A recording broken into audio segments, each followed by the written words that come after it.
అందరికీ నమస్తే. Welcome to our channel. ఏ వ్యక్తి అయినా పుట్టినరోజు పూట తన ఫ్యామిలీతో గడపాలని, లేదంటే ఏదైనా ఆలయానికి కానీ, వేరే వేరే చోట్లకి కానీ వెళ్ళాలనుకుంటారు. అయితే మన ముఖ్యమంత్రి నారా చంద్రబాబు నాయుడు గారు పుట్టినరోజు నాడు కూడా ప్రజాసేవలోనే ఉండాలి అని చెప్పేసి ఏకంగా 56 కోట్ల రూపాయల మరి సీఎం రిలీఫ్ ఫండ్ మీద ఆయన సంతకం చేయడం జరిగింది. మరి ఈ అంశం పైన మనతో పాటు విశ్లేషించడానికి ఉన్నారు తెలుగుదేశం పార్టీ అధికార ప్రతినిధి సూర్యదేవర లత గారు. మేడం నమస్తే అండి. నమస్తే మేడం, చంద్రబాబు నాయుడు గారు 76వ వసంతంలోకి అయితే అడుగుపెట్టడం జరిగింది. చాలా అంగరంగ వైభవంగా కూడా ఆంధ్రప్రదేశ్లో, అటు తెలంగాణలో కూడా మంచిగా సెలబ్రేషన్స్ జరిగాయి.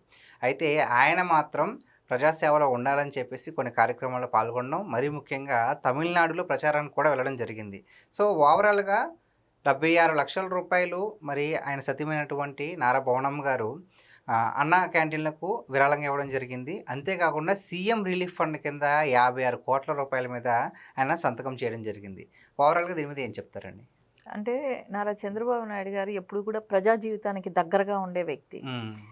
మనం చూస్తూనే ఉన్నాం. ఆయన ఎప్పుడు కూడా అధికారం ఉండనివ్వండి, లేకపోనివ్వండి, ఆయన అయితే ఎప్పుడు ప్రజలతో మమేకం అయి ఉండాలనే కోరుకుంటారు. ఇంకొకటి మనం చూస్తే వాళ్ళ ఫ్యామిలీలో చూస్తే అన్నదానానికే కానివ్వండి ఎంత ఇంపార్టెంట్ ఇస్తారు. బర్త్డేలకి వేరే ఏదో విదేశాలు వెళ్తామని అనుకున్నా కూడా అండి ఇక్కడ ఏదో ఒక కార్యక్రమాలు చేసి పెట్టే వెళ్ళేవాళ్ళు గతంలో కూడా.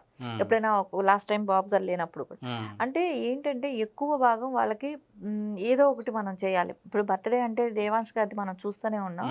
ఎప్పుడు దేవాంశ్ బర్త్డే అన్నప్పుడు అంతా కూడా వెళ్ళి తిరుపతి వెళ్ళి అన్నదాన సత్రాన్ని దగ్గర వెళ్ళి అక్కడ వాళ్ళు డొనేట్ చేయటం కానివ్వండి అవన్నీ చూసాం. ఈ సంవత్సరం కూడా 44 లక్షలు డొనేట్ చేశారు. తర్వాత బాబు గారి బర్త్డేకి 76 లక్షలు డొనేట్ చేయటం కానివ్వండి, దగ్గర 1,20,00,000 వాళ్ళు ఈ సంవత్సరంలోనే ఖర్చు పెట్టారు వ్యక్తిగతంగా. అంటే ఓన్లీ వాళ్ళ ఫ్యామిలీ తరపున అన్నదానానికి ఖర్చు పెట్టిన అమౌంట్. అంటే వీటిని చూస్తుంటే మనకి ఏమనిపిస్తుంది, ఎప్పుడు కూడా అంటారు కదా అన్ని దానాలే కన్నా గొప్పది ఏదైనా ఉందంటే అన్నదానం. అదేలాగా సీఎం రిలీఫ్ ఫండ్ తీసుకుంటే ఏదైనా ఆరోగ్యంతో కానివ్వండి ప్రజల ఇబ్బందులతో ముడిపడి ఉన్నదే సీఎం రిలీఫ్ ఫండ్ అనేది. అది కూడా 56 కోట్లు ఆయన నిన్ననే శాంక్షన్ చేయటం. అది కూడా కాకుండా దాని తర్వాత మనం 2 yearsగా మనం తీసుకుంటే 1,300 కోట్లు ఇచ్చున్నారు సీఎం రిలీఫ్ ఫండ్. అంటే 1,300 కోట్లు అంటే చాలా పెద్ద మొత్తం. ఎందుకంటే జగన్మోహన్ రెడ్డి గారు గతంలో ఎప్పుడు కూడా ఇట్లా చేయలేదు.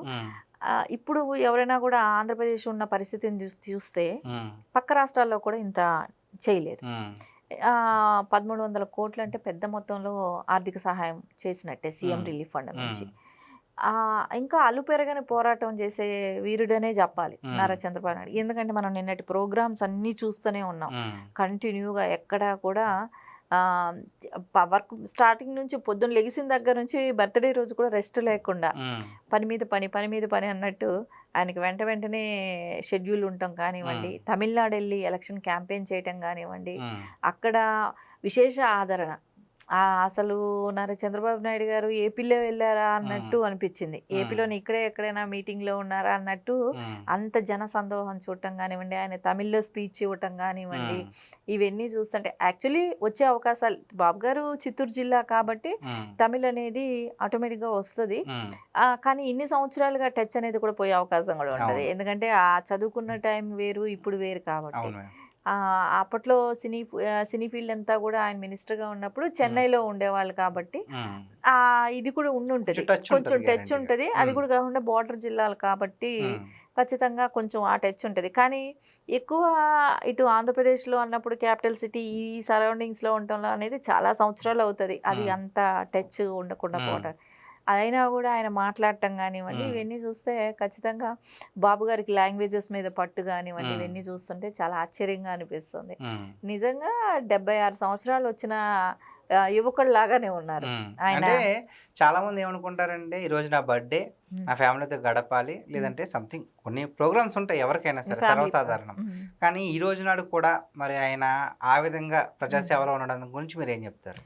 ఎందుకంటే బాబు గారికి ఫ్యామిలీతో గడపటం కన్నా కూడా ఎక్కువ ప్రజలతో గడపటమే ఆయనకి ఇష్టం. ప్రజలే మరో ఫ్యామిలీ అంటారు. ఎందుకంటే ఆయన ఎప్పుడు కూడా చెప్తుంటారు నా ఫ్యామిలీకి నేను అంత టైం ఇవ్వలేదు అనేది కూడా ఆయనే చెప్పారు. కాకపోతే ఇక్కడ వర్క్ షెడ్యూల్ కూడా అలాగే ఉంది. ఎందుకంటే తమిళనాడు ఎలక్షన్స్ 23వ తారీఖున ఉంది కాబట్టి ఇంకా నిన్నే ఆఖరి ఇది ఉంటుంది. సో అందుకని ఆయన వెళ్ళి రావాలనే ఒక ఉద్దేశం కానివ్వండి, కూటమిలో ఉన్నాం కాబట్టి బీజేపీకి మద్దతుగా వెళ్ళాలనే కానివ్వండి, ఆయనకి అన్నదానం అనేది కూడా ఇంపార్టెంట్, అది చేయాలి అనేది అది ఇంపార్టెంటే. గవర్నమెంట్ ప్రోగ్రామ్గా చూస్తే కూడా 56 కోట్లు సీఎం రిలీఫ్ ఫండ్ కూడా ఇవ్వటమే కానివ్వండి, ఇవన్నీ చూస్తుంటే ఆయనకి ఇట్లా టైట్ షెడ్యూల్ ఉంటమే ఆయనకు హ్యాపీనెస్. ఎప్పుడు టైం అనేది వేస్ట్ చేసుకోరు, ఎక్కువ ప్రజలతో మమేకమై ఉండటమే ఆయనకి ఇష్టం కూడా, అదే ఆయన ఎంజాయ్ చేస్తారు. సరే ఫ్యామిలీకి ఇవ్వాల్సిన టైం ఏదైనా ఉందంటే పొద్దునే ఒక 1 అవర్ హాఫ్ అన్ అవర్ ఇచ్చుంటారేమో కానీ అంతకు మించి ఆయన పాపం ఫ్యామిలీ కన్నా కూడా ప్రజలకే ఎక్కువ టైం ఇస్తూనే ఉన్నారు. గతంలో నుంచి మనం చూసుకుంటే రాజకీయ జీవితం అంతా చూసుకుంటే భువనం గారే చెప్తున్నారు కదా, మీకే వదిలేశానని. ప్రజల కోసం ఆవిడ చాలా సాక్రిఫైస్ చేశారు, ఆ త్యాగం కూడా ఎవరు కూడా మర్చిపోలేరు. కాబట్టి ఈ రోజున బాబు గారు ఇంత స్వేచ్ఛగా ఇట్లా ఎక్కువ టైం స్పెండ్ చేయగలుగుతున్నారంటే నిజంగా భువనం గారి త్యాగం కూడా ఎంతో ఉంటుంది. ఫ్యామిలీని కి టైం ఇవ్వకపోయినా అన్ని ఆవిడ మేనేజ్ చేసుకోబట్టే కదా బాబు గారు ఈరోజు ప్రజలతో ఇంత టైం స్పెండ్ చేయగలుగుతున్నారంటే ఖచ్చితంగా ఇద్దరు మేడ్ ఫర్ ఈచ్ అదర్ లాగా ఇద్దరు సక్సెస్ఫుల్గా అలా ఒకరు ఫ్యామిలీ కోసం తీసుకున్నా కూడా ఒకళ్ళంటూ ఫుల్ టైం ప్రజల కోసం ఉండటం అనేది ఇప్పటి వరకు ఏ నాయకుడు కూడా ఇంత టైం స్పెండ్ చేయరేమో కానీ నారా చంద్రబాబు నాయుడు గారు ఫస్ట్ నుంచి కూడా ఆయన రాజకీయ జీవితం స్టార్ట్ అయిన దగ్గర నుంచి కూడా ఇదేలాగా ప్రజలతోనే ఎక్కువ టైం స్పెండ్ చేస్తున్నారు. మేడం మరి అదే విధంగా పులికడుపున పుట్టుద్ది అన్నట్టుగా మరి నారా లోకేష్ గారిని చూసుకున్న మరి మంగళగిరి నియోజకవర్గాన్ని సొంత ఫ్యామిలీలో చూసుకుంటున్నారు. సో దాని గురించి ఏమంటారు? లోకేష్ గారు కూడా ఇక్కడ మనం చూస్తే ఆయన రోజు పొద్దున్నే మంగళగిరి నుంచి వచ్చే నాయకులే కావచ్చు, కార్యకర్తలు కావచ్చు, ప్రజలను కావచ్చు, అందరినీ కూడా కలవటం, వాళ్ళకి అంటే ఒక ఇంటిలో ఏ చిన్న పని పడ్డా కూడా ఇప్పుడు మనం చిన్న పనులకు కూడా మనం ఎవరికి చెప్పుకోవాలి అని అన్నప్పుడు ప్రతి నియోజకవర్గంలో ఇంత అందుబాటులో ఉంటారో ఉండరో తెలియదు కానీ నాయకులు ఖచ్చితంగా ఇక్కడైతే లోకేష్ గారు అంతా అందుబాటులోనే ఉంటున్నారు. ఖచ్చితంగా ఆయన ఇంటికి వెళ్ళి రోజు కలవటం, ఒక 1 అవర్ వాళ్ళకి టైం ఇవ్వటం కానివ్వండి, ప్రతిరోజు వెళ్ళి మంగళగిరి కానివ్వండి వాళ్ళు వెళ్ళి కలిసి వాళ్ళ ప్రాబ్లమ్స్ ఏంటో చూడటం కానివ్వండి. ఎందుకంటే ఆయన కష్టం అనేది కనపడ్డది మనకు గతంలో. ఎందుకంటే ఎప్పుడూ కూడా మంగళగిరిలో టీడీపీ వచ్చింది లేదు, కాంగ్రెస్ కైవసం చేసుకున్నది. అలాంటి సీటుని చేయదగ్గించుకున్నారు అది భారీ మెజార్టీతో. ఒకసారి ఓటమి చూసిన తర్వాత కూడా పట్టు వదలకుండా అక్కడ ప్రజల్లో మార్పు తెచ్చి నేను పని చేయగలను, కష్టపడగలను, నేను మీకోసం నిలబడతానని ఒక భరోసా ఇచ్చి ఆయన నిలబడ్డారు. కాబట్టి ఈరోజు అంత సక్సెస్ఫుల్, అంత మెజార్టీ వచ్చింది, భారీ మెజార్టీ రావటం వీటికన్నిటికీ ఆయన కృషి. యాక్చువల్లీ అక్కడ చెప్పాలంటే ఆయన కష్టము, ఆ ఫలితమే ఈ రోజున. కానీ దాన్ని ఎక్కడ కూడా నెగ్లెక్ట్ చేయలే. నాకు ఇంత మెజార్టీ వచ్చింది కదా, నేను ఇంట్లోనే ఉండొచ్చు కదా అని జగన్మోహన్ రెడ్డి గారు లాంటి వాళ్ళైతే పులివెందుల్లో నాకు మెజార్టీ వస్తుందని ఇంటి పట్టునే ఉంటున్నారు. కానీ ఇక్కడ ఎక్కడ కూడా విస్మరించకుండా మళ్ళా ప్రజల్లోనే ఉండాలి, మనం రేపు వెళ్ళి ఓటు అడగాలని అంటే ప్రజలు మనల్ని క్వశ్చన్ చేయకూడదనే ఒక ఆలోచనతో ఆయన రోజు ప్రతినిత్యం కూడా మంగళగిరి ప్రజల్ని కలవటమే కానివ్వండి, వాళ్ళకి ఏ సమస్య ఉన్నా కూడా ఇంటి సభ్యుల్లాగా తీసుకెళ్ళి ఆయనకి చెప్పుకోగలుగుతున్నారు, వాళ్ళకి వెంటనే సార్ట్అవుట్ చేస్తున్నారు.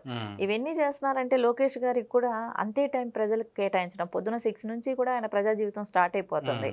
ఇవన్నీ కూడా బాబు గారు త్రూ మనకి ఇంకా బాబు గారు ప్రజలతో ఎంత టైం స్పెండ్ చేస్తున్నారో నేను కూడా అదే ఫాలో అవుతారు కదా. ఇంట్లో ఆబ్వియస్లీ ఒక తండ్రిని చూసి పిల్లలు ఫాలో అవుతారని అంటారు కదా, అదే మేనరిజం ఉంటుంది అని అంటారు కదా. ఖచ్చితంగా అది లోకేష్ గారు పునికి పుచ్చుకున్నారు. ఆయన కూడా ఎక్కువ టైం వచ్చి ప్రజలతో గడపటం అనేది చాలా సంతోషించదగ్గ విషయం. ఎందుకంటే మనకు ఫ్యూచర్ నాయకుడు కూడా ఆయనే కాబట్టి ఆ లక్షణాలన్నీ కూడా మనకు స్పష్టంగా కనపడుతున్నాయి లోకేష్ గారిలో. బాబు గారికి ఉన్న లక్షణాలన్నీ కూడా చూసారు కదండి. పుట్టినరోజు పూట కూడా ప్రజాసేవలను గడపడం అనేది ఒక సర్వసాధారణమైన వ్యక్తికి అయితే అది అసాధ్యం అని చెప్పేసి మరి లత గారు చెప్తున్నారు. ఈ విషయం పైన, ఈ అంశం పైన మరి మీ విలువైన అభిప్రాయాన్ని కామెంట్ రూపంలో తెలియజేయండి. థ్యాంక్ యూ అండి. నమస్తే.